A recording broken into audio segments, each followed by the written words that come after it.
So I want to share some definitions of what does it mean. You know, we're all here for an advocacy summit, right? So are we all talking about the same thing? So advocacy, the word, comes from advocatus, meaning one called to aid or speaking on or acting on behalf of another. And if you're into cognates like I am,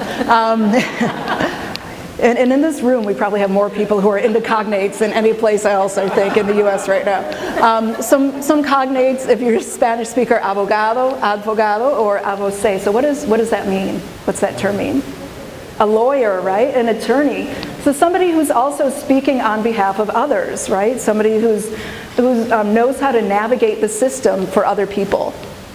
So I'll share you, my EL advocacy definition was working for EL's equitable and also excellent education. Those two are not always synonymous with each other. By taking appropriate actions, well, we have to know who our students are to know what these appropriate actions mean, right? And it's going to be different from person to person and from table to table here today. And also it involves stepping in and providing a voice for students and their families who, for many reasons may not have yet developed their own strong voice. But to be able to do that, we have to know about each kid and family's background to really do that well. Just like in our own teaching, right? You have to know each student. Which brings me to a concept of scaffolded advocacy.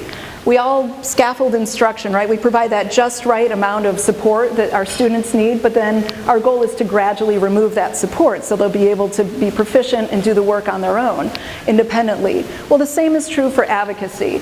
We don't want to teach helplessness. We want to advocate for families and for students so that they learn how to become their own advocates. And then maybe they can advocate for the next person. And I think, we do that also professionally with our other colleagues.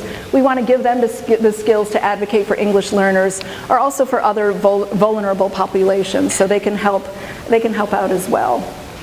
So we know that the amount and kind of type of scaffolded advocacy needed really depends on the family's needs.